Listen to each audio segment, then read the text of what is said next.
Ladies and gentlemen, thank you for standing by, and welcome to the Reata Pharmaceuticals fourth quarter and full year 2020 financial results and update on development programs conference call.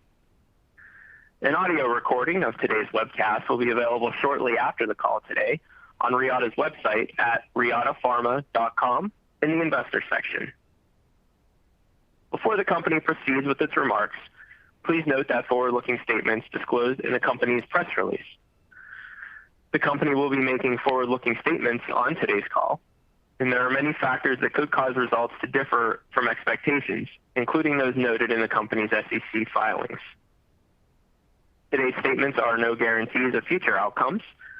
Please also note that any comments made on today's call apply only as of today, March 1st, 2021, and may no longer be accurate at the time of any webcast replay or transcript rereading. Following the prepared remarks, we will open the call up for questions.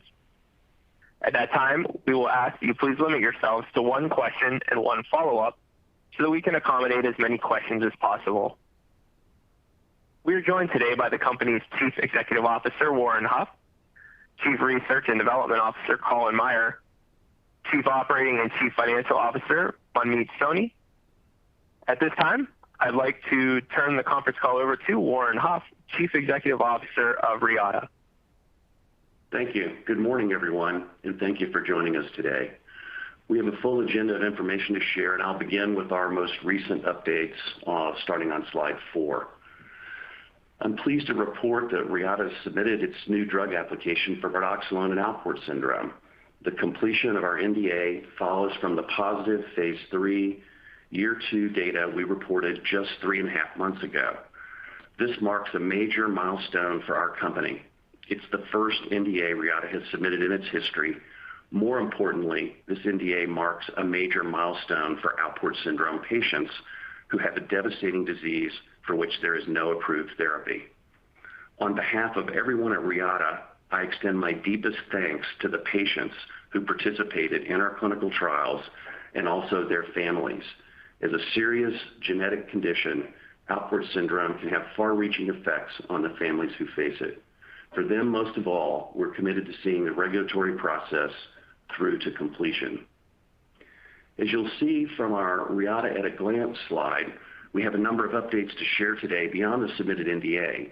Among other topics, we'll highlight the progress of the FALCON study of bardoxolone in autosomal dominant polycystic kidney disease. I'm very pleased with the momentum we see in FALCON enrollment across sites worldwide. Colin will walk through those details. He'll also discuss the MERLIN trial of bardoxolone in rapidly progressing forms of CKD. Continuing with recent updates, I want to acknowledge the patient petition that we received from the Friedreich's ataxia community a few weeks ago. More than 74,000 Friedreich's ataxia patients, their families, physicians, researchers, and others came together to express their desire for a regulatory path forward for OMAV. As you know, we issued a response to the petition in which we emphasized our hope to be able to advance OMAV further through the regulatory process pending direction from the FDA. We've requested a Type C meeting to carry the discussion forward. At that meeting, we plan to present additional 72-week data that we believe supports OMAV's potential as a disease-modifying therapy in Friedreich's ataxia. Colin will offer a top-line overview of these data as part of his comments on this call. He'll also offer insights into work underway to develop additional assets in our expanding neurology portfolio. I want to emphasize the strength of our company's position as we move further into 2021. The onset of the COVID-19 pandemic in 2020 imposed significant challenges for Reata at a crucial interval. Our company's mission to develop therapies that can change patients' lives for the better will continue to fuel us on the road ahead. Colin will now discuss updates to our development pipeline. Thanks, Warren. I'll provide a top-line review of progress in our development programs last year, followed by a review of updates to our FALCON trial in ADPKD, our MERLIN trial in CKD patients at risk of rapid progression, the regulatory status of OMAV and FA, and an update on RTA901. As we've discussed previously, Alport syndrome is the second most common hereditary form of CKD, which is caused by mutations in collagen that promote inflammation, fibrosis, and loss of kidney function. The misdiagnosis rate has been reported to be as high as 62%, and due to the rapid loss of kidney function, patients have a high likelihood of kidney failure. In the most severe forms of the disease, patients have a 100% lifetime risk of kidney failure, with a median age of kidney failure of 25 years. As shown in the next slide, our NDA contains data from 3 separate Alport syndrome trials that contain just under 200 unique patients, including the Phase 2 and Phase 3 Cardinal studies, as well as the ongoing EAGLE open-label extension study that is continuing to accumulate data. The EAGLE extension study allows patients who complete Cardinal to receive open-label bardoxolone until the drug is commercially available. At this time, we have enrolled 100 patients in the EAGLE extension study. Next slide. Unlike most rare disease development programs that contain a relatively small data set, based on the extensive development history, our NDA contains data from multiple clinical trials in disease states that have enrolled over 3,000 patients, which support our Alport syndrome NDA. We have shown improvements in kidney function as measured by estimated GFR, or eGFR, measured GFR, and creatinine clearance, demonstrating that the changes in eGFR represented as assessed by serum creatinine represents a true change in kidney function. We have shown reductions in inflammatory biomarkers supporting bardoxolone's anti-inflammatory mechanism of action. We have observed sustained improvements in eGFR for up to 3 years in Alport syndrome patients. Prior to our Alport syndrome trials, we have shown sustained improvements in eGFR for a year and significant improvements in off-treatment eGFR in 2 prior trials. In the Cardinal Phase 3 and a prior diabetic CKD trial, we observed a reduction in the risk of kidney failure outcomes. Next slide. Chronic inflammation is integral to progressive decline of kidney function associated with numerous forms of chronic kidney disease, or CKD, including Alport syndrome. Pro-inflammatory stimuli, such as angiotensin II, increase the production of ROS, resulting in glomerular endothelial dysfunction, pathogenic mesangial cell contraction, and impaired podocyte function. These effects reduce the glomerular surface area for filtration, or KSFF, which in turn reduces single nephron GFR. In addition, chronic inflammation drives kidney remodeling by activating NF-kappa B, TGF-beta, and other profibrotic mediators. Over time, these chronic processes result in the complete loss of function of individual nephrons. NRF2 is a transcription factor with anti-inflammatory and tissue protective effects that is suppressed in many forms of CKD. Genome-wide analyses from kidney biopsies across 9 different forms of CKD validate the association between impaired NRF2 activity and reduced kidney function across multiple forms of CKD, including Alport syndrome. Next slide. We have conducted a large number of non-clinical studies to elucidate the mechanism of action of bardoxolone, which is novel.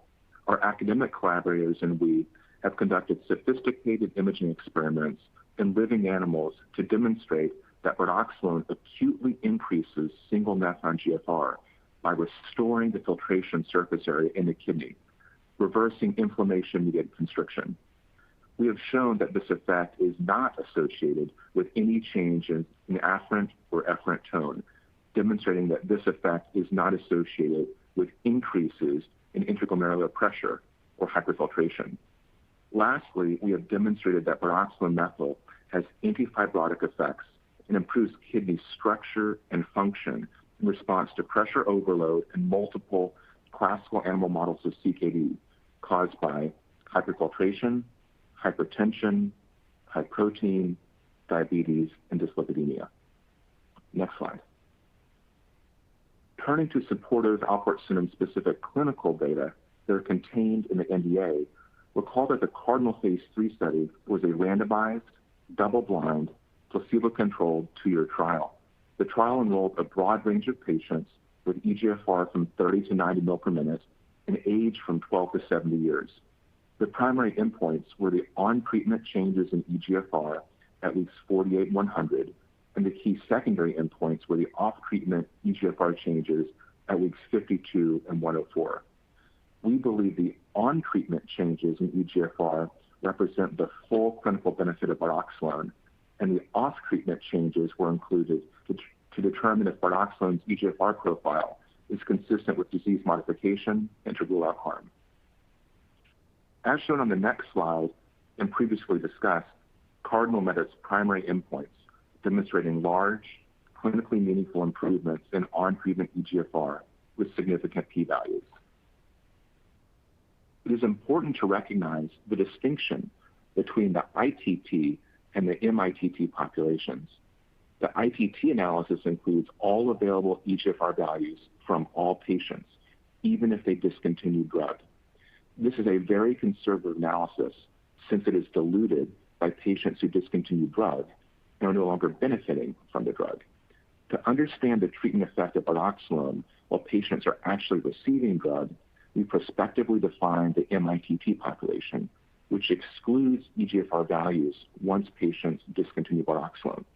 In clinical practice, when patients are receiving bardoxolone, the MITT eGFR improvement is likely most representative of the actual clinical benefit.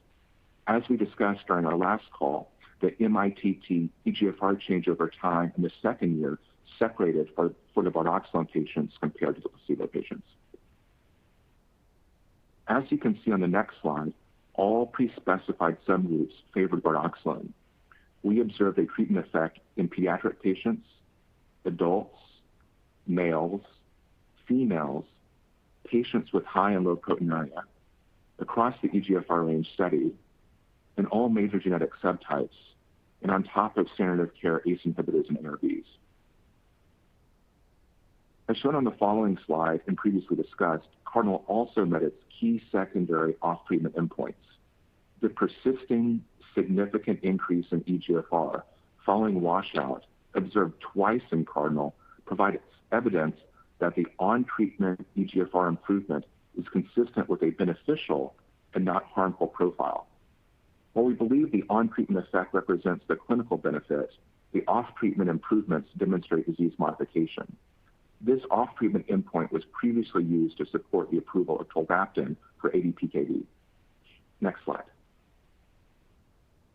Due to the relatively small size of the Cardinal trial, which was conducted in a rare disease population, it was not powered to show a difference in the off-treatment eGFR from year 1 to year 2.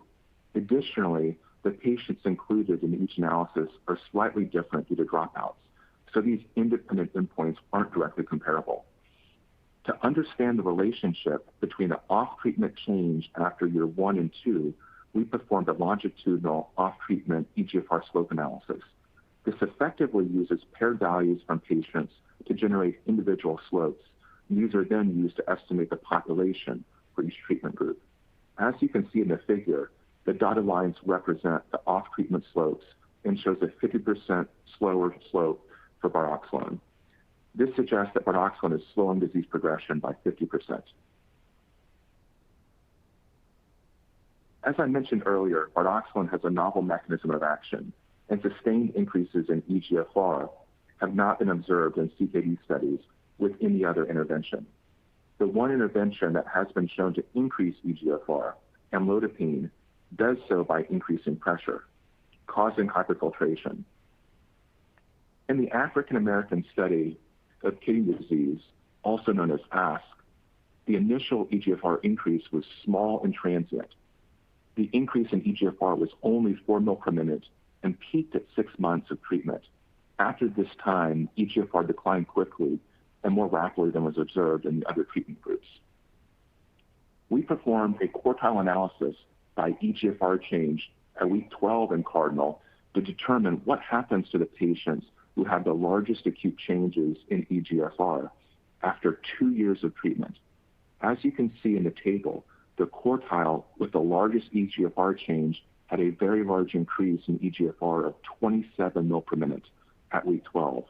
And after 2 years of treatment, these patients had the largest on and off treatment changes at weeks 100 and 104 relative to all other bardoxolone and placebo quartiles. Conversely, the bardoxolone patients who had the smallest acute changes at week 12 had the smallest improvements at the end of 2 years. These data are very important since they demonstrate that acute increases in eGFR are not associated with accelerated progression of kidney disease long-term and are opposite the pattern of hyperfiltration. Turning to slide 19, as we've discussed previously, the largest improvements in eGFR across all pre-specified subgroups were observed in the pediatric patients. These patients have the most severe mutations and progress at the fastest rate. The improvements in eGFR at weeks 100 and 104 were large, clinically meaningful, and even statistically significant within the subgroup. Notably, in most forms of CKD, 2 years of treatment may represent only 10% or less of patients remaining dialysis-free time, since it often takes decades for patients to progress to kidney failure. However, in these patients with very rapid progression, the 2-year duration of treatment represents approximately 30% of these patients remaining dialysis-free time. Next slide. We've previously shown the proteinuria data measured as the urinary albumin to creatinine ratio, or UACR, across all patients.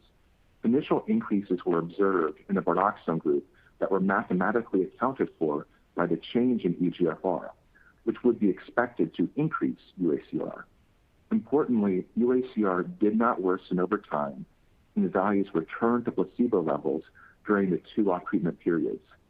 In the overall population, which was primarily adults, there was only a slight worsening in UACR in the placebo patients, despite the large losses of eGFR. The pediatric UACR data are shown on this slide and demonstrate a meaningful worsening of UACR in the placebo patients over the 2-year duration of the trial. These patients had a doubling of UACR, whereas the bardoxolone-treated pediatric patients had no change from baseline. By week 104, UACR levels in the bardoxolone-treated pediatric patients were reduced when compared to the placebo pediatric patients. We believe the pediatric data highlight the overall data set and provide evidence that bardoxolone has a clinically meaningful and disease-modifying profile. Moving on to other topics, on slide 21, those unfamiliar with bardoxolone's profile sometimes ask if it is consistent with hyperfiltration. As shown on this slide, and now extensively studied in non-clinical and clinical studies, the profile is opposite of hyperfiltration.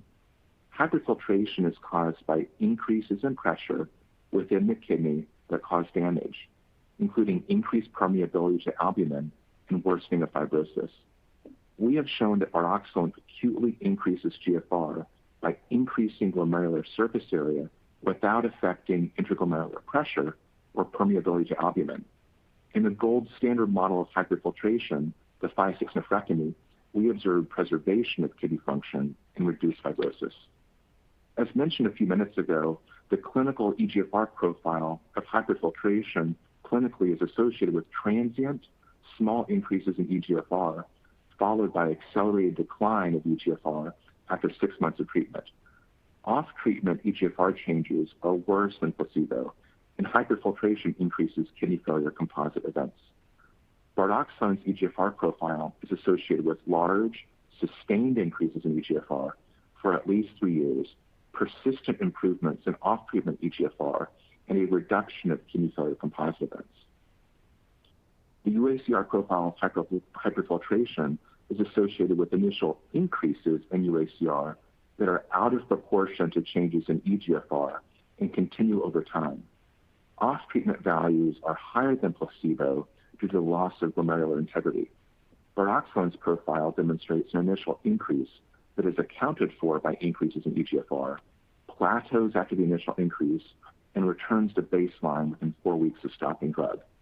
Therefore, the profile of bardoxolone is novel and differentiated from hyperfiltration.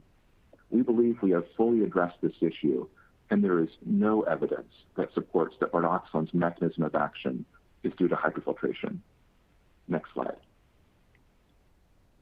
Clinically, we have observed increases in ALT and AST, which is associated with reductions in total bilirubin or improvement in liver function. While ALT and AST are used clinically as biomarkers of liver toxicity, as seen on the left part of the slide, they are expressed in numerous tissues other than the liver, including fat tissue, the kidney, muscle, the brain, lungs, and others. They have an important role in energy metabolism and glutathione synthesis, which are fundamental processes associated with NRF2 activation. Genetic suppression of NRF2 is associated with lower tissue expression and serum activity of ALT, whereas genetic activation of NRF2 generally increases ALT production and activity.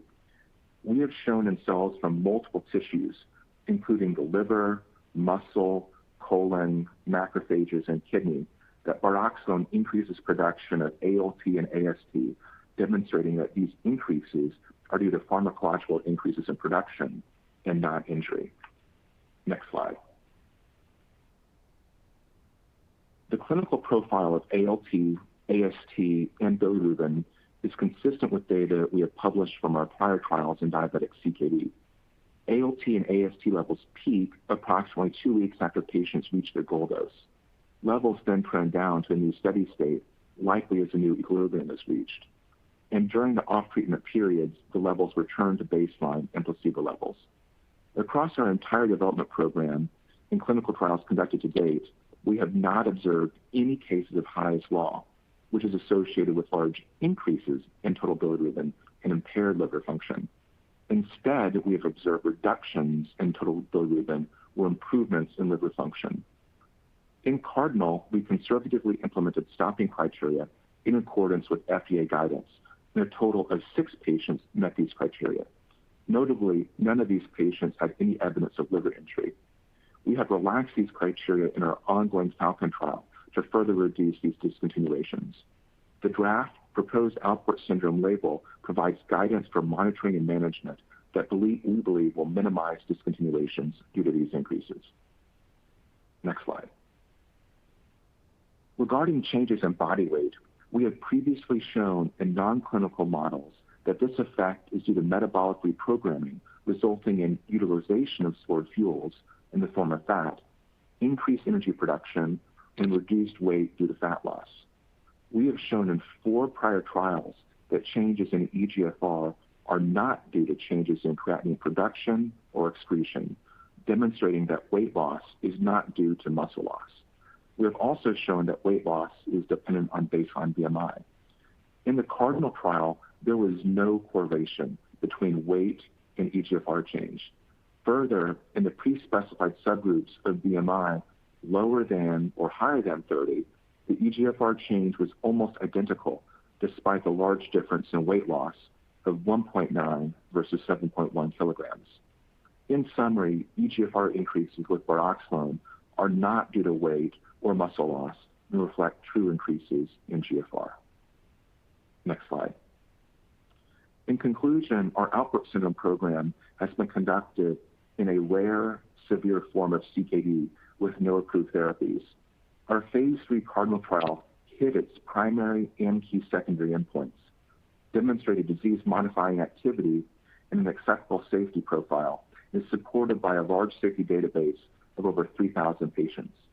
We are pleased to have submitted our first NDA, and we believe that if approved, bardoxolone may be the first therapy to preserve kidney function with disease-modifying effects in patients with Alport syndrome.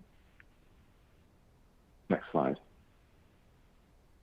Turning to our ADPKD development program, ADPKD is the most common hereditary form of CKD, with approximately 140,000 diagnosed patients in the U.S. Despite standard of care, including blood pressure control and one approved drug, patients still lose kidney function at a fast rate. Because of this, a high percentage of patients ultimately progress to kidney failure. Our phase 3 Falcon trial is currently enrolling patients. Enrollment was paused last year due to COVID, and we have been able to resume enrollment at most sites. Currently, over 220 patients have been enrolled, and we are planning to increase the sample size of Falcon to 550 patients from 300, primarily to account for the increased variability in the second year of the Cardinal trial, so that we can maintain the same statistical powering assumptions. We are not changing the estimated treatment effect dropout estimate or any other parameters. And this change will make the trial similar in size to other ADPKD trials. Similar to the Cardinal trial, the trial is 2 years in total duration, and the key endpoints are at the end of the first and second year of treatment. Even with the sample size increase, we expect enrollment to be complete by the end of 2021. Turning to slide 30, we recently initiated Merlin, a double-blind, placebo-controlled phase 2 trial evaluating the safety and efficacy of bardoxolone in patients at risk of rapidly progressing CKD due to multiple etiologies, including common and rare forms of CKD, such as diabetic CKD, hypertensive CKD, IgA nephropathy, FSGS, and others. We plan to enroll approximately 70 patients aged 18 to 70 with eGFR between 20 to 60 ml per minute and one of several risk factors for progression. The primary endpoint of Merlin is a change in eGFR from baseline to week 12. Enrollment began in February last month, and data are expected in the second half of this year. If the results of the study are positive, our plan would be to potentially proceed to a larger phase 2 trial in this population of patients at high risk for progression to kidney failure. Now let's move to our program in Friedreich's ataxia. FA is a rare disease characterized by progressive loss of motor function with a median survival of 35 years. There are an estimated 5,000 patients in the U.S. out of 4,000 diagnosed, and these patients have no approved therapies. On our last call, I stated that we submitted a baseline controlled study to FDA in response to their request for additional analyses to increase the persuasiveness of the MOXIe Part 2 data. After their internal review, they stated that these analyses did not strengthen the results, and they recommended an initial analysis. We have named these analyses the delayed start analysis, and it compares patients initially randomized to placebo and OMAV to each other in the extension. We believe this analysis is intended to determine if OMAV's profile is consistent with disease modification. FDA stated that the potential for these analyses to sufficiently strengthen the study results was questionable due to the small number of patients available for analysis. Next slide. The results of the delayed start analyses are shown on the next slide.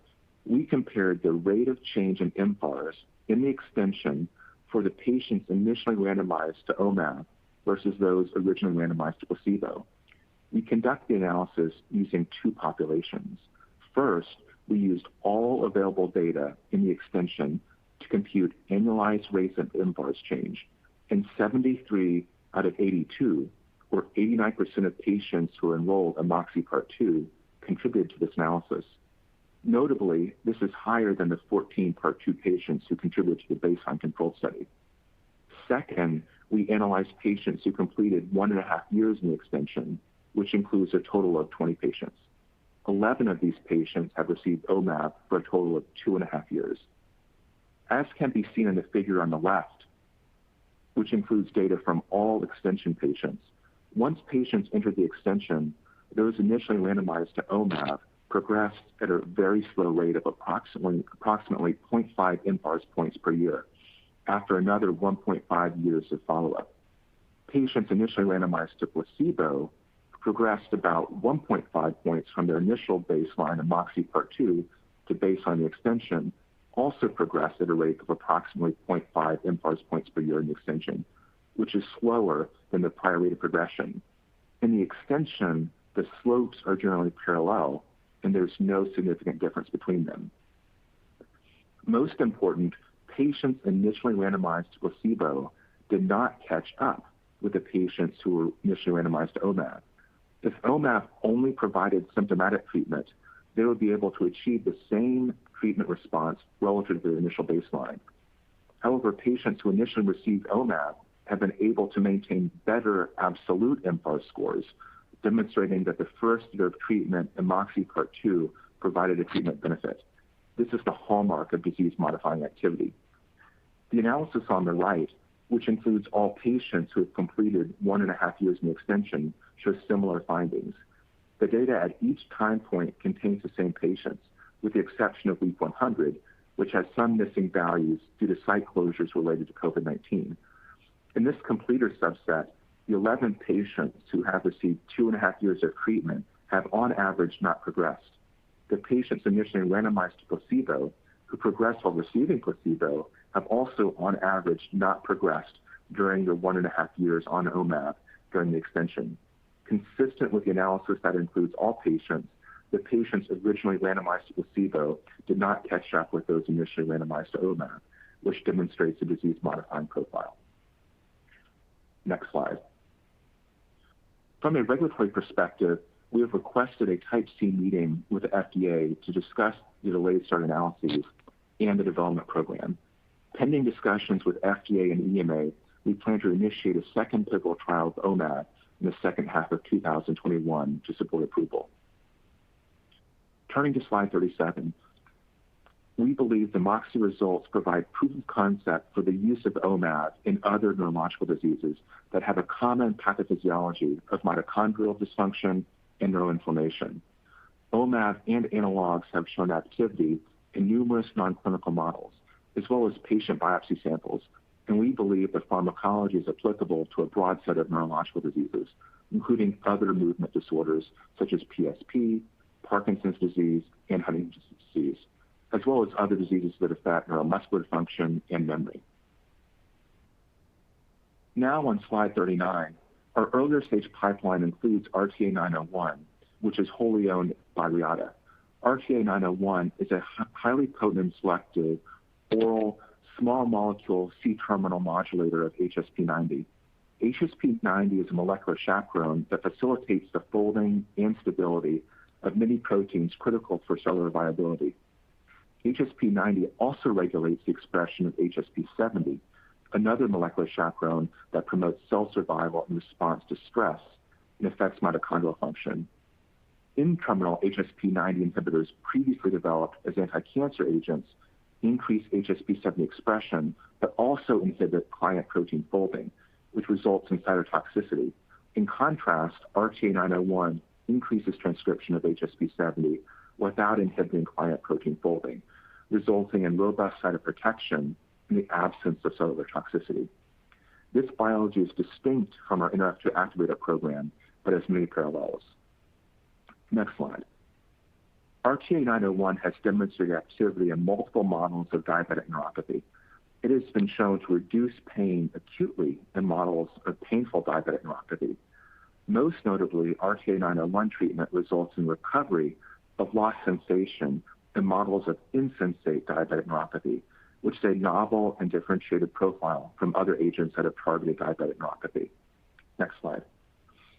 Of the approximately 4 million U.S. patients with moderate or severe diabetic peripheral neuropathic pain, approximately half of those treated do not achieve an adequate pain reduction with available therapies. We have completed phase 1 SAD and MAD studies in healthy volunteers that have demonstrated an acceptable safety profile with no safety signals, drug discontinuations, or SAEs while achieving appropriate safety margins. In the second quarter of this year, we are planning to initiate 2 additional clinical pharmacology studies to support the launch of the phase 2 study in the fourth quarter of this year. This study will be a randomized, placebo-controlled, dose-ranging study using a standardized pain scale. I'll now turn the call over to Namit to provide a summary of our financials for the fourth quarter and full year 2020. Thanks, Colin, and good morning, everyone. Please refer to our press release issued earlier today for a summary of our financial results for the fourth quarter and full year of 2020. I will start on slide 43. With our cash balance, we maintained a solid balance sheet ending 2020 with approximately $818.2 million in cash and cash equivalents. This includes cash proceeds coming from our financing completed in December 2020, amounting to approximately $277.5 million in net proceeds. Our GAAP net loss for the fourth quarter of 2020 was $65.8 million, or $1.90 per share on both basic and diluted basis, as compared to a net loss of $186.9 million or $5.91 per share on both basic and diluted basis for the same period of the prior year. Our GAAP net loss for the year ended December 31st, 2020 was $247.8 million or $7.35 per share on both basic and diluted basis, as compared to a net loss of $290.2 million or $9.54 per share on both basic and diluted basis for the prior year. The decrease in net loss was primarily due to reacquired license rights expense incurred in 2019 and is offset by an increase in operating expenses in 2020. In addition, our R&D expenses increased due to R&D activities and higher personnel and equity compensation expenses due to increase in headcount. Increases in our G&A expenses were driven by higher personnel and equity compensation expense due to increase in headcount to prepare for commercial launch and to support growth in our development activities. We have made all necessary investments to ensure the strong and successful commercial launch of Bardoxolone later this year, pending FDA review and approval. Moving to revenues, our collaboration revenues were $3.2 million during the fourth quarter of 2020 as compared to $2.7 million in the fourth quarter of 2019. The increase was related to reimbursement from KKC related to manufacturing and non-clinical study. Moving to non-GAAP measures on slide 44, our non-GAAP R&D expenses were $32.7 million for the fourth quarter of 2020 as compared to $36.7 million for the same period of the year prior. Our non-GAAP G&A expenses were $12.3 million for the fourth quarter of 2020 as compared to $13.4 million for the same period of the year prior. To summarize, our non-GAAP operating expenses were $45.2 million during the fourth quarter of 2020 with multiple pivotal programs and substantial preclinical activities reflective of the strength and potential of Reata's pipeline. In keeping with our current guidance, our year-end cash balance of $880 million is expected to fund our operations through mid-2024. In terms of our commercial readiness, with our submission of NDA and anticipated PDUFA later this year, we have taken concerted steps to ensure launch readiness by Q4 of this year. We continue to ramp up our broad-based disease education efforts, including our newly launched disease education website, alportsyndrome.com, designed for prescribers and patients. Our field directors of market access are on track for hiring in the second quarter. We continue to advance our payer engagement strategy with the goal of achieving broad and timely payer coverage of Bardoxolone. Finally, we are in the final stages of building our logistics infrastructure with a patient hub, specialized pharmacy and distributor network, and third-party logistics, all aimed at full launch readiness for BARD in the U.S. by fourth quarter of 2021, with a longer-term aim of supporting multiple launches over the next several years. With that, I will turn the call over to Warren, who will take us to slide 47. Thanks, Namit. As our presentation today indicates, we're making significant progress across our broadening set of programs, including our late-stage and earlier pipeline programs. We've now fulfilled a major regulatory milestone for Bardoxolone and Alport syndrome. We remain dedicated to advancing OMAV in Friedreich's ataxia. We look forward to the year ahead and to maximizing the opportunities that it presents to our company. That concludes our prepared remarks, and I'd like to thank everyone who dialed in. I'll now turn the call over to the operator for questions. Ladies and gentlemen, at this time we will open the line for questions. To ask a question, you may press star and then 1 using a touch-tone telephone. To withdraw your questions, you may press star and 2. If you are using a speakerphone, we do ask that you please pick up your handset before pressing the numbers to ensure the best sound quality. We also ask that you please limit your questions to 1 question and 1 follow-up. Our first question today comes from Yigal Nochomovitz from Citigroup. Please go ahead with your question. Hi, great. Thanks for taking my question. I had one with respect to the second Friedreich's ataxia phase 3 trial. Could you comment on how that study may potentially differ from MOXIe Part 2 And will the data and learnings from the delayed start analysis that you did for MOXIe Part 2 impact the design of the second FA Phase 3? Thanks, Yigal. So you're asking about the potential design of a second pivotal study in Friedreich's ataxia. Colin, could you take that? Sure. And so I think, yes, the prior MOXIe Part 2 data plus the delayed start analysis, as well as our baseline controlled study, will inform the next design. And so we need to have discussions with FDA to determine specifically what we would need to do to fulfill the obligations in order to get the approval. And so I think we'll provide more guidance after our Type C meeting. Okay, got it. Thanks. And then just one follow-up with respect to the increased enrollment in Falcon. Can you just comment on whether that was an internal decision or was that the result of any FDA feedback or possibly seeing any of the pooled and blinded data that would suggest that the variability is greater than you previously anticipated? Yeah, so you're asking about whether the increase in the sample size was based on any FDA feedback or overall analysis of the variability. I'll respond directly to that. It wasn't in response to FDA feedback. It was directly in response to what we observed in variability in the year 2 of the Cardinal study, and which may be related to the pandemic environment that we're in. And so we felt it was simply prudent to increase the sample size to preserve the statistical power if we observe a similar rate of variability. Got it. Thanks, Warren. Our next question comes from Maury Raycroft from Jefferies. Please go ahead with your question. Hi, good morning, everyone, and congrats on the progress. Thanks for taking my questions. Our first one is going to be on Friedreich's ataxia 2. Just wondering if we can get a better sense of if you could still file for approval after the Type C meeting and prior to running the second study. I guess, can you run through possible scenarios for outcomes from the Type C meeting? Sure, I'll take that.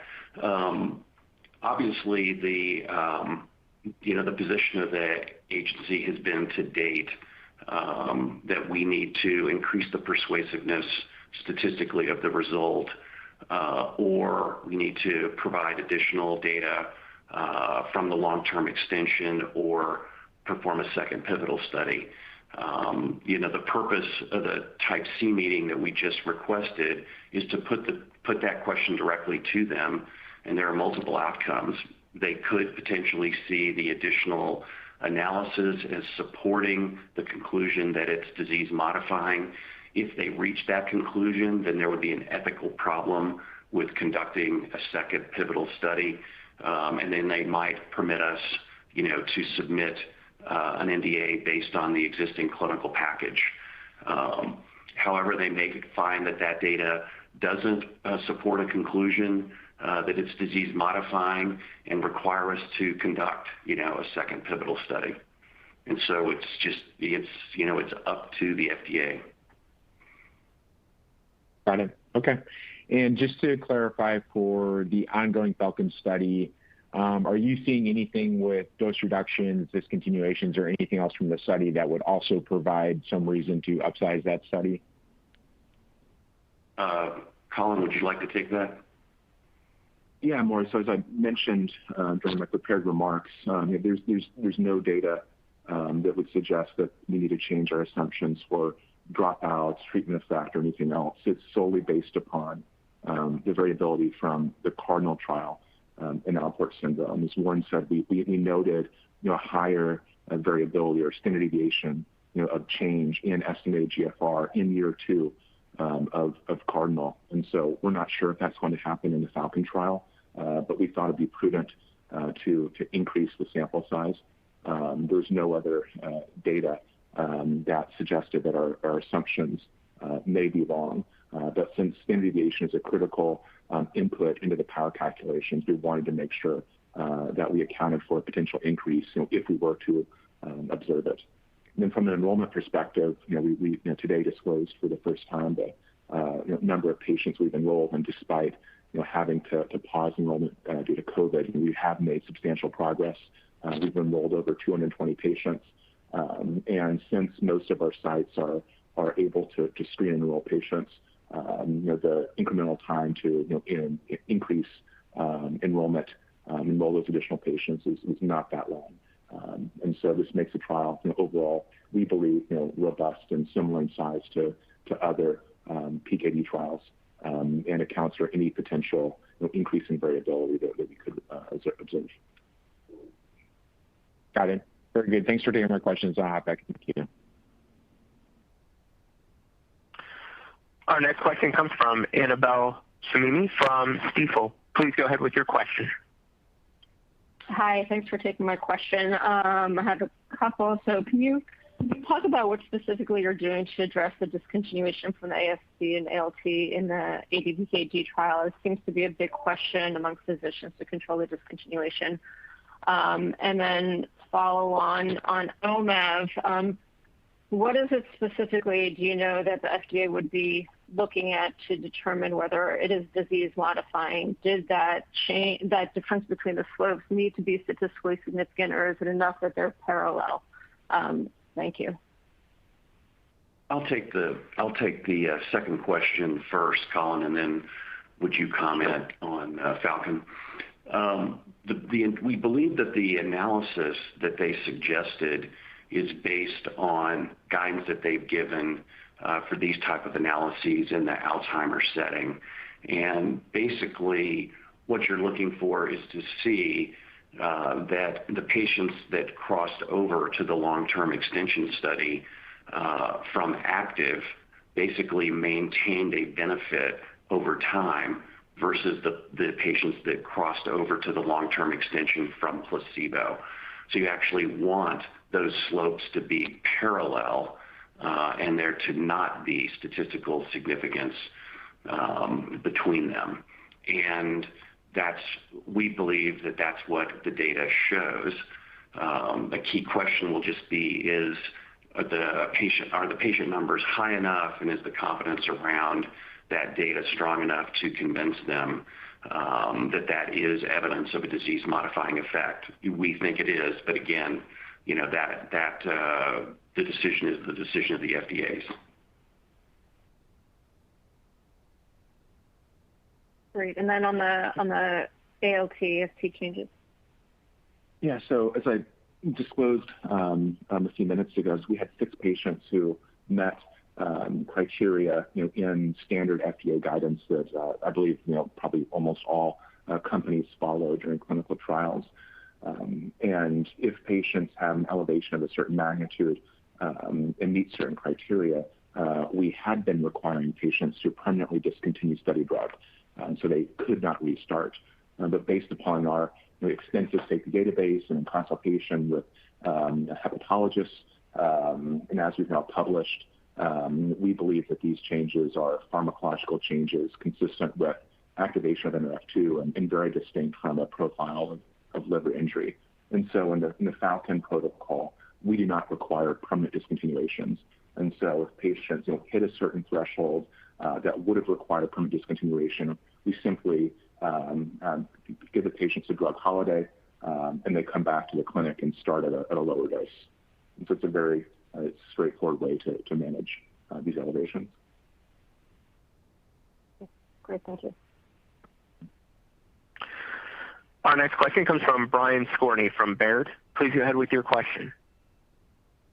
Hey, good morning, everyone. Thanks for taking the question, and thanks for all the granularity in the presentation. My question is really on sort of the differences across the different populations and how we could kind of think about the results from Falcon with the increase in enrollment size. So we've seen in Beacon and we've seen in Cardinal at least some sort of numerical benefits in terms of progression to end-stage renal disease. Your partner, Kieran, is powered at about a little more than twice the size of Falcon in diabetic kidney disease.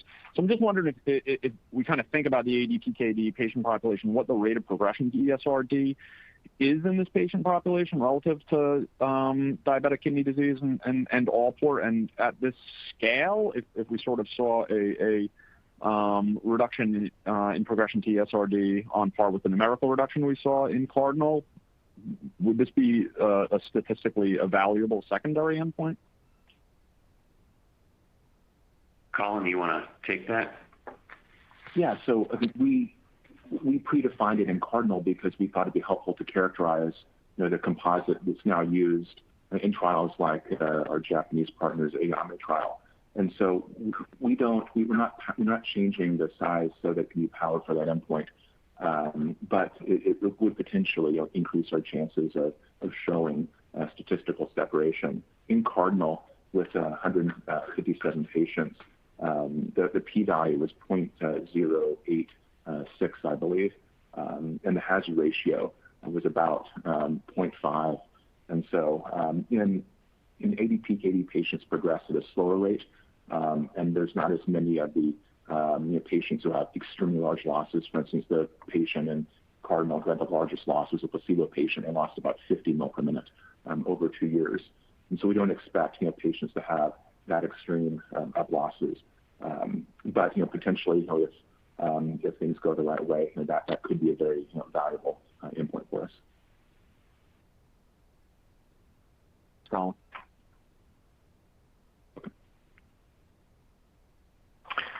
Our next question comes from Charles Duncan from Cantor Fitzgerald. Please go ahead with your question.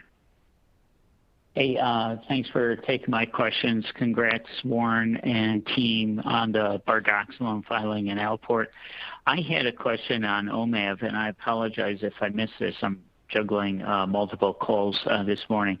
But in terms of the Type C meeting, can you give us a little bit more color on that timing? And would you wait for the meeting minutes to be able to disclose what you plan to do? And I saw in your press release that you plan to start a second study in the second half. When do you think you could operationalize that? Just a little bit more color on the plan forward with OMAV. Sure. We can't comment on the timing. In fact, we don't normally comment on the exact timing of the meetings, but we have submitted the meeting request. And then what we say publicly after the meeting really depends on, and how quick we do that depends on what we hear. If something is obviously very material, then we generally release it even before we get the minutes. But normally prudence dictates that you wait to get their minutes before you comment. And that makes sense to me. And then in terms of the study timing, when can you operationalize that? We believe that we could have it operationalized by Q4. And okay. But it could potentially be earlier, depending upon what happens in the interactions, with the FDA. Yeah. And then regarding the agency, I mean, I appreciate what you mentioned in terms of the Alzheimer's space, and the kind of the setup for disease modification. It seems like in some ways, talking or seeing what's going on in the Alzheimer's space, that paradigm is somewhat being thrown out in Alzheimer's disease modification versus symptomatic. And so it seemed to me that symptomatic therapy in FA would be quite valuable as well. Do you have an argument for that to go to the agency with? Yes, and the point about the analysis is not whether or not a purely symptomatic treatment would be approvable. It clearly would be approvable, and they haven't indicated that there would be any problem with the approval of OMAV for FA if the treatment was only symptomatic.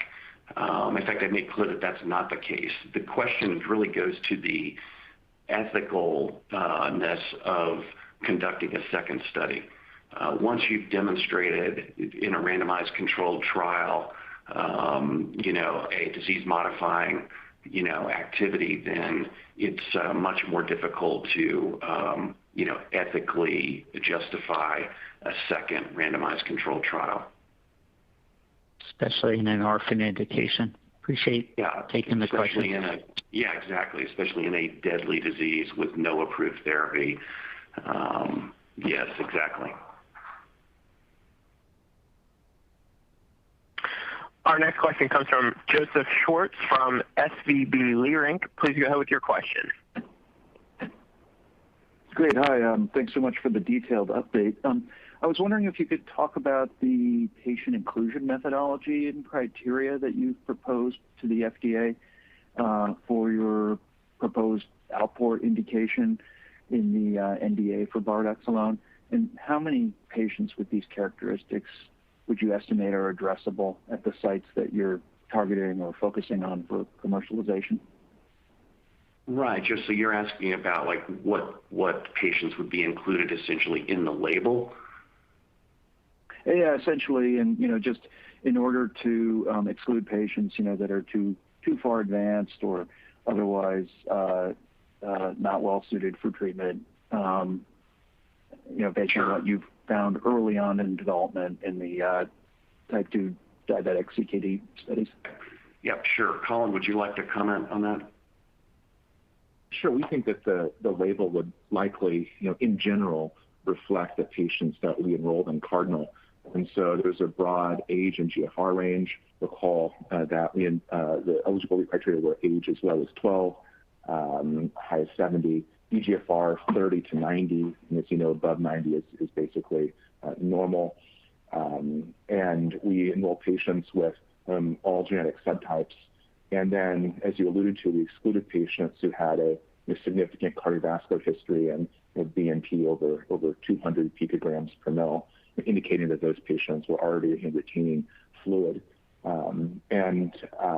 As I think I mentioned probably a couple of years ago, once we completed enrollment, very few patients discontinued, were not eligible to enroll because of significant cardiovascular history or elevated BNP. And so we think that those patients would represent a very small proportion of patients with Alport syndrome. And in general, we'll have to obviously negotiate the label with FDA to figure out specifically what it states. And so they may draw a hard line with some of the criteria, or it could be left open for interpretation by the treating physician. But overall, we believe that it's likely to represent a large percentage of patients who have impaired kidney function, who have not reached the need for dialysis or transplant.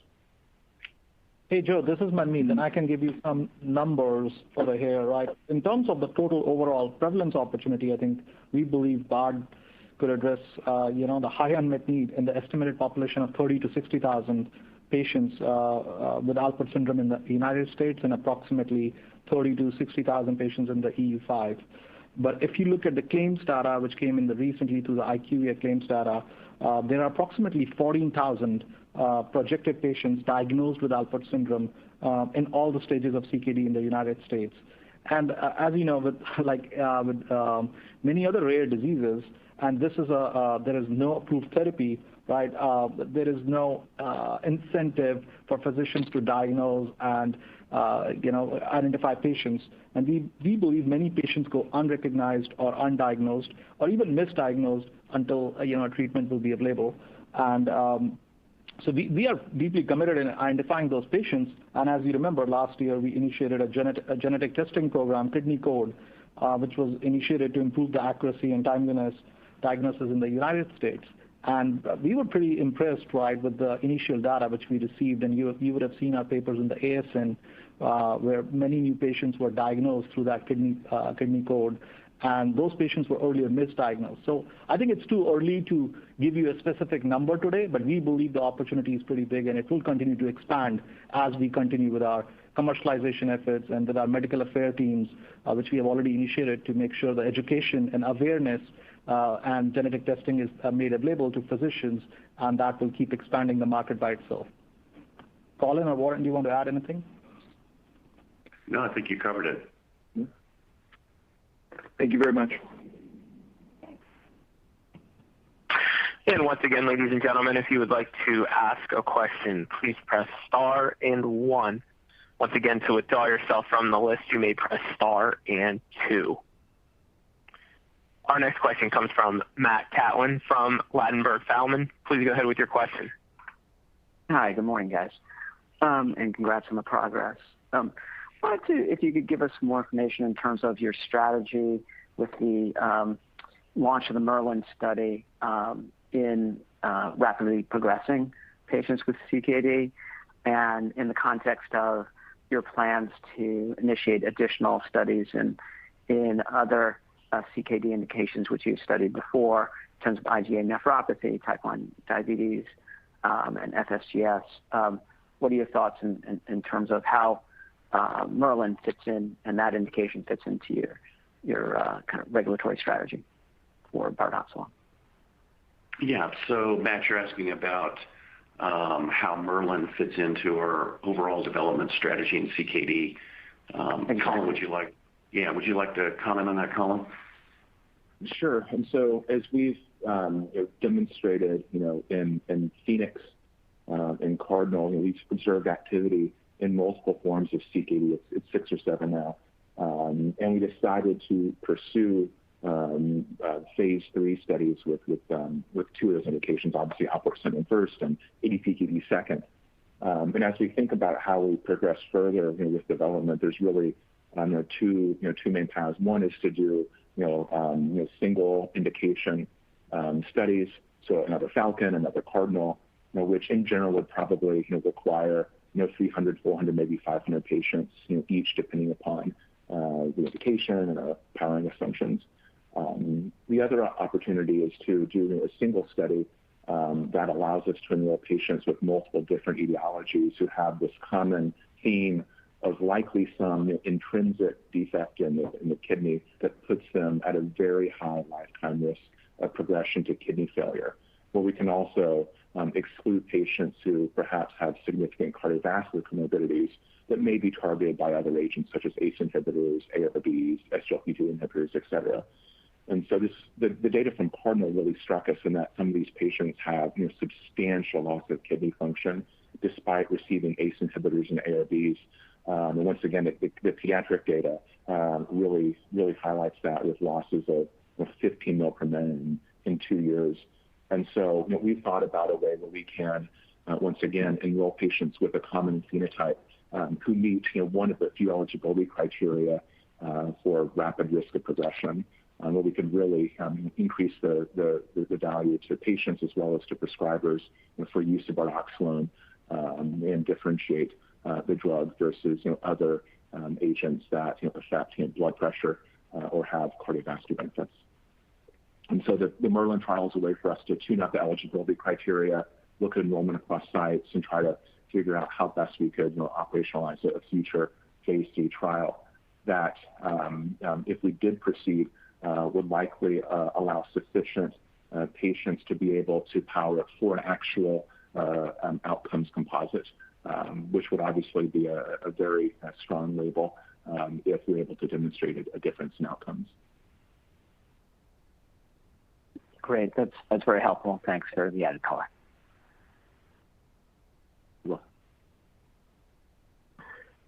And ladies and gentlemen, at this point, I would like to thank you.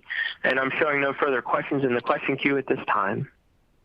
Ladies and gentlemen, thanks for your participation in today's conference call. As a reminder, an audio recording of the call will be available shortly after the conference call on Reata's website at reatapharma.com in the Investors section. Thank you very much for your participation. You may now disconnect your lines.